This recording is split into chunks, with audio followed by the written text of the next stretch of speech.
Mabongiswe uJesu Kristo.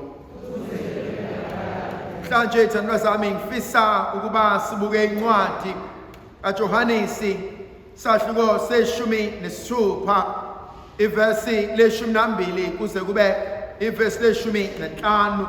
John chapter 16 verse 12 to verse 15. Kunamagama engifisa uqala ngawo.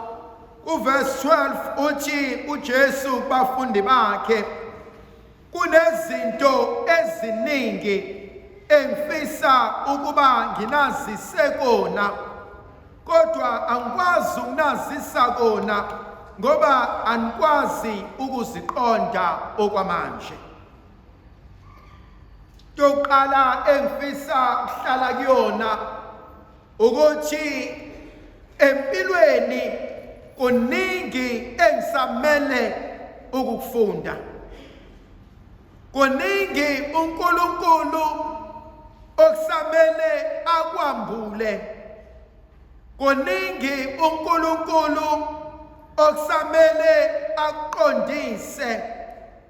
Kuningi nami uqobo lwami engisamele ukukulungisa. Lento ingenza ngibuke ukuthi njengesidalwa esingumuntu kukhulu uNkulunkulu anakho ngempilo yami, maningi namacebo afisa ukwenza empilweni yami. Lokhu kungenza ukuba mangibusisa ubuntu bami ebese ngizibuza ukuthi kungabe ngiyayiqeda noma ngiyayiphelelisa yini inhloso uNkulunkulu anayo ngempilo yami. Yikuphi uNkulunkulu akufisayo, akufunayo, akulangazelelayo uma edala mina njengesidalwa sakhe. Eqaleni kwakho konke uma siya encwadini kaGenesisi isahluko sokuqala uverse 27 uthi uNkulunkulu masenze abantu ngenswebu nangomfanekiso wethu. Lento yenza ukuba ngicabange ukuthi eqaleni kwakho konke uNkulunkulu uthe masenze into ezofana nathi. Masenze into esothi masiyibuka sizibone thina uqobo lwethu. Masenze into abazothi abasemhlabeni mabeyibuka bacabange babone ubuNkulunkulu buphelele. Lento ingenza kube khona inselelo engiyibukayo eceleni kwami, eceleni kwakho, lo muntu oseduze nami, lo muntu oseduze kwakho, ngiyabona yini uNkulunkulu kuyena? Yena ke uqobo uyabona yini uNkulunkulu kumina? Ngezenzo zami, ngokukhuluma kwami, ngobuntu bami.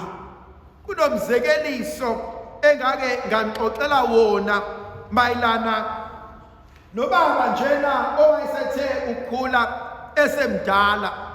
Lo baba uyahamba ufisa ukuvakashela enze uhambo elingcwele eyobona ufather uJohn Vianney. Kumthatha isonto lonke ukuhamba ngezinyawo azafinyelele ufather. Uma efika khona uhlala amasonto abe mabili ebese qeda abuyele emuva. Uhambo lonke lumthatha amasonto amane. Excuse me. Uma ke esebuya abantu bendawo bayamamukela, bayamthakasela, bayamjabulela. Uhambe kanjani mkhulu na? Athi ayi ngihambe kahle. Wambona uFata? Yebo ngimbonile. ukwazile ukuyovuma athi umkhulu angikwazanga ulayini ubumude ngendlela eyisimanga. Ufather John Vianney njoba nazi ubehlala ehlalweni sokuvumisa 16 to 18 hours a day. Bayinesipho ufather uJohn Vianney engisicelayo uNkulunkulu nama ngiphe sona. Wawuthi muhlele ehlalweni uvuma bese usukuma uhamba ebesethi before uhambe nazi izono uyishiya esokuthi nokuthi usishiyelana. Ngiyamcela uNkulunkulu angiphe leso sipho, ngiyasithanda khona ngizonisiza lezo lenikhohlwayo. Kodwa ke angibuyele endabeni yami. Lo baba angakwazi ukuyovuma ebese bethi uyilene emiseni elingcwele athi ngile emiseni. Utheni uFather John Vianney? uFather John Vianney wayekwazi ukushumayela, eshumayela kamnandi, akhana ephilisa nemndeni. Athi angikwazanga umuzwa isonto beligcwele bengihleli ngemumva. uFather John Vianney ukhulumela phansi kanti nami sengimdala angisezwa. Abantu badinwe badikibale bathi abantu ayimkhulu, you wasting our time. Awazange ukuyovuma, amzwanga uthene entshumayelweni, pho uhambela. Bethi abantu besaqoqa ihlalo besukuma behamba, athi umkhulu nqinisile impela ngivumanga, impela ngimzwanga utheni entshumayelweni yakhe. Kodwa I looked into his eyes and I saw God. I saw God in his eyes. Boma wami, yini abantwana bethu abayoyikhumbula ngathi? Bo baba, yini abantwana bethu abayoyikhumbula ngathi? Namhlanje sigubha umthatho obucwebileyo, kodwa bengifisa ukuqala ukuthi lo mthatho obucwebileyo abukho le emafini, kodwa bukumina uqobo lwami. Umethi uNkulunkulu masenza abantu ngenswebu nangomfanekiso. It means ubuNkulunkulu bumele bube kumina. Kodwa uNkulunkulu akwazi ukuba kumina mangingenabo ubuntu. Basic ubuntu. Ubuntu bokuhlonipha omunye umuntu. Ubuntu bokwazisa omunye umuntu. Ubuntu bongajabuli ngobuthakathaka bomunye umuntu. Ubuntu bongahlekisi ngokuxakeka komunye umuntu. Ubuntu bokufuna ukwengamela umuntu osenkingeni. Mina ngiyasithanda isintu. Uyayethi umntwana uma eshawa noma umakoti exabana nomyeni wakhe, uma kukhona isalukwazi egcekeni, umntwana uyagijima ayocasha gogo, umakoti uyagijima ayohlala kumamezala. Ume kafika wamshaya, sothi salukwazi usashaya yena, sewushaya mina. Ubuntu lobo. Athi miyekeni ngizokhuluma naye. Ubuntu lobo. Ubuntu busikhombisa ubuNkulunkulu. Umthanda kanjani uNkulunkulu ongamazanga? Uhlulwa ukuthanda lo ohlala naye endlini. Khona inkonzo evukayo kumina. Genesis chapter 4. uNkulunkulu esemdalile umuntu ngenswebu nomfanekiso wakhe. Ku chapter 4 uKhayini uyobulala umfowabo. Iyodi kashiwo uNkulunkulu kuyena. Uthi igazi lomfowenu liyakhala emhlabathini. Now for me this is deep. uNkulunkulu bedala isidalwa esiwumuntu akasidali ngamanzi. Uma edala isidalwa esiwumuntu akahlanganisi ihlahla kodwa uthatha umhlabathi. Umhlabathi abumbe ngawo umuntu. Lo mhlabathi ongukuphila namhlanje wamkela igazi lokufa. Bangaka abantu esibabulale ngemlomo yethu?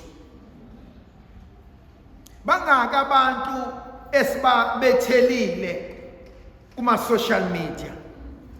Bangaka abantu esiphuze itiye ngabo, sahleka, sajabula ngosizi nokuxakeka kwabo?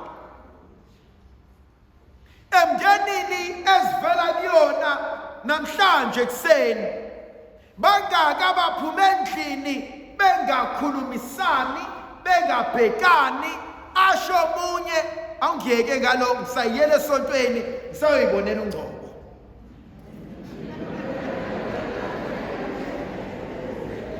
But ipoint ukuthi yes, wose esontweni asihlalele noNgcobo, kodwa ukuhlala kwami noNgcobo angithi mangibuyele emumva ngiveze ubuNkulunkulu.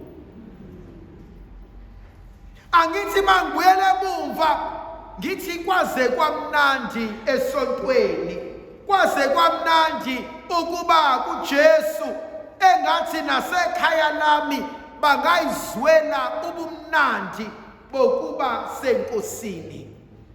So the basic challenge for namhlanje, angike ngibe umuntu. Uma ngikwazi ukuba umuntu, ngizokwazi ukuba nobuNkulunkulu. The second point, uthi uJohanesi, umoya ocwebileyo will guide us. Uzosihlenga, uzosihola, uzosiyisa eqinisweni. Lento ingenza ngithi, in as much as bukhona ubuntu nothando nomnako, ikhona lensila yokufuna ukuphuma eceleni. Asenze umzekeliso. Ekseni ufuna ukuvuka ngopast 4 uyogijima, ayive imnandi ingubo ngaleso sikhathi.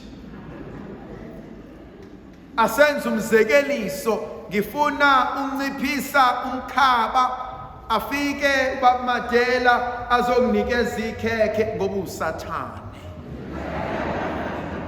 But then you soon realize ukuthi mina ngikufuna yilokhu, kodwa eceleni kunezinto ezingihalisayo.